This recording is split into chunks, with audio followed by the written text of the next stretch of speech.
You may be seated. Hello, Your Honor. This is a case of Franzoni, Hallums versus Bailey. Thank you, Jerome. You're welcome. Good day, everyone. Ms. Franzoni, you say that you believe in your heart after 3 decades of questions and doubts that you know the identity of your biological father. You claim your mother, Mrs. Bailey, has misled you, abandoned you, and hidden the truth from you your entire life.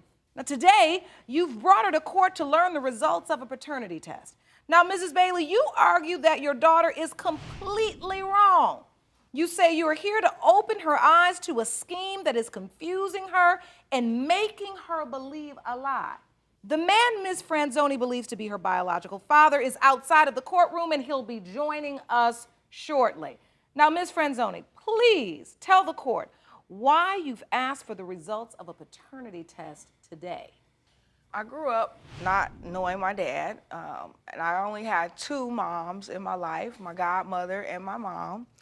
And it's just at some point there was some doubt about who exactly was my father. And my mom had introduced me to a gentleman, and I just did not feel in my heart that he was my father. You say you felt nothing. What do you mean? I felt nothing. Like, I just sit and I feel like he was my father, and I felt as if we had met in a different circumstance, he might have been trying to hit on me or take me out or something. Really? I mean, that's just the way that I felt, you know, and I just wasn't satisfied. And also, you know, my late grandmother told me a story that kind of sounded similar to the other stories that I heard about a gentleman, Mark Bomar. My mother met years ago, right around the time of my conception, and 9 months later, here was me. So, Ms. Franzoni, specifically, why are you convinced this man is your father? We have a lot of similar characteristics. Even when I tell him things about my life and the things that I've had happen in my life, I just feel we have so much in common. So you feel it's completely different than when you met the gentleman your mother introduced you to? Right. And that's pretty much how I've always felt ever since I met him. And your godmother, who's here with you today, she believes he is your father. All right, so let me hear from the co-plaintiff, Ms. Hallums. Yes, ma'am. Please step up to the podium. Now, you believe that Mr. Bromar is possibly her father, and you have that feeling that could certainly be true, and you think he's a better candidate. Yes, ma'am. Please explain. For one thing, when Miss Camille told me that she was pregnated, I asked her who she was pregnated by, and she said Mark Beaumont or the other I did not say candidate. that. She's making that up. I did not tell her that. So you remember distinctly her saying yes, so? I remember. Explain. distinctly. What do you remember? I remember because when she said it, I said, I know Mark Beaumont. I worked with him under. You If she told me remembered that, she why said did that she there's a just bring it possibility up last that year? both gentlemen Both could of If them. she possibly remembered both that of them. 30 That's years right. ago, why Okay. did she just bring it up last year? Is there a reason No. why you just brought it up? To stick another dagger in my back against my daughter. As far as stories people have told her, that's just what they were, stories. We don't get to pick and choose our parents, but I know that Mark Beaumont is not her father. Let me ask you a tough question. Were you intimate with more than one man? Yes, ma'am. Mr. Beaumont being one of those? Yes, ma'am. Well, take me back and let me understand this situation. We were not in a relationship. It was some just, you know, I was young. We did this, that, and the other. Maxine and I got together. It was her idea that we would just, you know, create this story. So it was her you idea. said you and Ms. Hallums got together. Exactly. You were in a relationship. Yes, ma'am. So you all decided we're going to make up an alternative story. Exactly. Another story. It was a messy. complication It to was keep them out complicated. of it. I was 21 years old. Maxine was 30. No, I wasn't. 29, however No, I wasn't. old. I was She 20. was older. I was She 27. was way older, and I just let her lead Wait me. a minute. And I went along. So, Miss Bailey, you told your daughter Yes, who you ma'am. believed her father to be or who you know this is your father? 5 years ago, when she came back to Cincinnati, I introduced her to him. He was in a bad situation. I could, if somebody took me to meet my father and he was in that type of situation, I would stomp my feet and not want him to be my father either. But the truth is, that's her father. I mean, but even if I didn't, even if she told me, I still wouldn't have believed it because I want concrete, factual evidence. And I understand that. I want a test. I understand that. I I understand that. Because of my past lifestyle, there is reason to doubt. Let me explain it to you. Miss Hallums, please. Renee, which is Camille, told me that it was either Mark Beaumont or the other I man. did not tell you Now, that. she don't remember Mark Beaumont. She told Maxina that I was making this up for years until she ran into Mark Beaumont last year. Maxina asked her, well, is there a possibility? Then she tells her, yes, it is. When I called Mark Beaumont, I said, do you know Renee Franzoni, which is Camille? And he said, yes. I said, you remember the baby? And I said, she wants a paternity test. Is you willing to do a paternity test? Is there a possibility? He said, yes, there is a possibility. If you want more episodes of Paternity Court, make sure to subscribe and click on the notification bell. Miss Hallums, you believe that Mr. Bromar is her father and had a relationship with her mother, Miss Bailey. You know, if Maxine They got the would DNA stop test. meddling If they got the DNA and test. let me and my daughter have our own relationship, she's done this for years. I know I wasn't the best It ain't mother. been I for know, and I years, appreciate this woman for being there, because she was. But the meddling and the trying to compete And the remembering. for my The daughter's look, this remembering. is my child.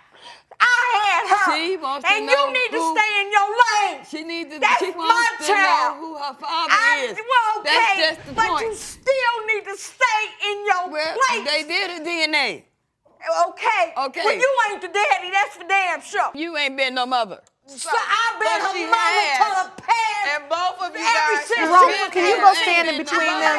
You ain't never been a mother. You should have went and had a That's baby. right. Tell Listen to that. the judge. Ladies, Listen to the judge, and you listen to the judge. ladies, wow. Is it paternity court or maternity court? It's paternity court. That's what I'm saying. Listen, what is obvious is that both of you love this young lady very, very much. Yeah. And both of you have had a hand in raising her.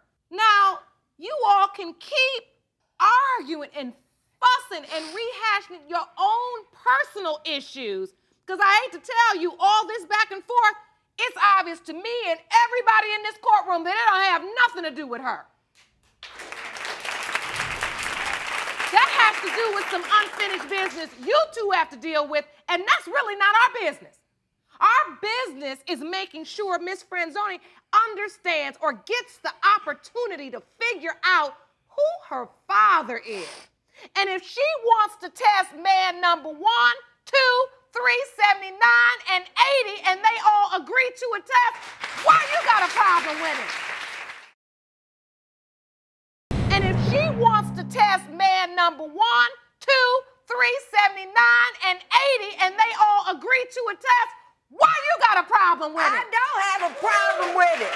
Good. I don't have a problem with it. That's my I point. have a problem with That's her the thing, mentally. right? And didn't I just say She that? should have talked, me and her should have talked And about that. made exactly. a huge sacrifice, but yet my godmother created the doubt in my mind that there was a possibility that that man was not my father. I don't want the drama anymore. I don't want to feel like I don't want to feel This is torn ugly. between both of them. Listen.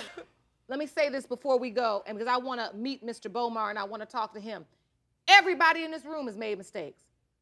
So you're not standing there by yourself as the I one can't woman in the tell. world She that over made a there with mistake. my child. I can't tell. Listen, we should all just try to support your daughter in every way we can. And there she is for her mommy.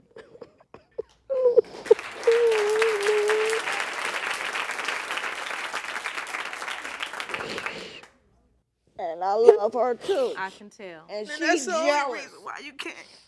Ms. And Hallums, it ain't thank you so fair much for your 'cause testimony. You may we be can seated. both You okay? be Yeah, in please her sit life down. without you in meddling, her life. Maxine. Without you meddling I and am creating in her life. drama. Listen. I understand both of you have different recollections of the past, but what's going to solve the issue we have in the present is the DNA, is the testing. Now, before we go to that, Jerome, could you please escort Mr. Bomar into the courtroom, please? Sure. Ready to come in, sir? I'm going to take you right up to the witness stand up. Hello, sir. Hello, Your Honor. Please step up to the witness stand, have a seat next to me. Mr. Bomar, am I correct? Yes, Your Honor. We understand that you had a relationship at some time with her mother, Ms. Bailey. Yes. After a conversation with Ms. Hallums, you recalled that perhaps you could potentially be Ms. Franzoni's father. Indeed. If you could explain for us why you do believe it's possible that you're her father. I was a bounty hunter back in the 80s, and I was looking for someone, and I ended up in her mother's building, and I was questioning her mother, And you met her. and her mother said, listen, I have a beautiful daughter that I would really like for you to meet. When she came in, I met her, and so we talked for a while and took her out to dinner, and we became intimate. I guess maybe the relationship lasted probably a couple months at Okay. the most. And something happened. I don't really remember exactly what it was, but something happened that drew us apart. And so, And did you ever hear about Miss Bailey being pregnant? And if you did you think, oh, that could be my child? Or you just never heard anything else until Ms. Hallums reached out to you? well, that's what I recall was when Maxine, she said that she really didn't know if that was my child or not. So I asked her, I said, did the baby look like me? Or, you know, that's what she was saying that I said. But I don't remember those things. But by the same token, when she called me up to tell me about it, I said, well, let's forget about all of that. Just tell me what the situation is. Okay. And she said, well, this young lady wants to know if you're her father, and it's a possibility that you could be. And she said the reason why was because Renee had told her that it was between me and another fella. Did you put a few puzzle pieces together and maybe the timing was Well- right where you could potentially be your father? Yeah, due to the timing. Also, we just made a connection just right off the bat. And so I told her, I asked her to send me some pictures on Facebook, and she did. And I thought she looked like my daughter. I sent her a picture of my daughter, and she said that some people actually thought that she did look like my daughter. Do you believe that Miss Franzoni, Maxina, is your daughter? Yes, I do. We have a very spiritual connection. And she calls me when she wants to talk, and I feel like her father, and I give her fatherly advice. That's wonderful.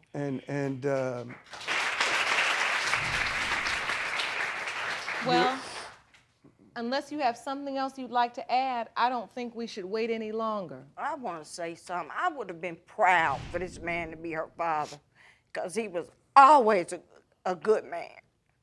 But I just know it's not. Jerome, the results, please. There you go, Your Honor.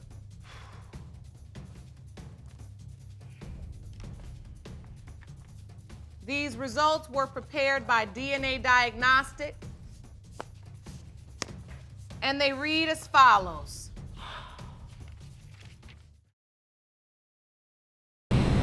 In the case of Franzoni, Hallums, versus Bailey when it comes to the paternity of 31-year-old Maxina Franzoni.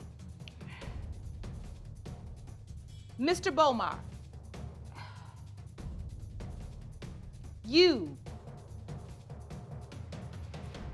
are not her father. I'm sorry to you both. I'm more sorry, you know, to him, because you know, we I just had know. established a great relationship, and I know And he y'all really can wanted to still be, and I have just that. feel bad because the time that we did spend together, like since we've known each other, you know, he made me feel, you know, like a princess, like Cinderella, like everything that every little girl can imagine wanting and having from their father. So it's just been a great experience on that level, and I don't want it to change either anyway. So. Do you hear that, Mr. Bomar? I told Maxina if it did come to the point where it was not, she could still feel like my daughter. Sometimes out of the denial comes the blessing. All right. Do you hear me? Amidst all of this confusion, meddling, your side would say an attempt to help. You might say denial. Look what you've gotten. You're standing with your mother now. You still have Miss Hallums that loves you very much, and I'm hoping that your mother and Miss Hallums will take some time to sit down and just talk these things through. We gonna be all right. You in family. spite of. Yes. Miss Hallums, stand up with your family. Girl, get your butt on over here trying to be hard. Trying to act hard. You ain't hard. So listen, I want you to continue to love your family and accept the love from Mr. Bomar and the guidance. Thank you. And I really am so glad that you all have each other. Court is adjourned.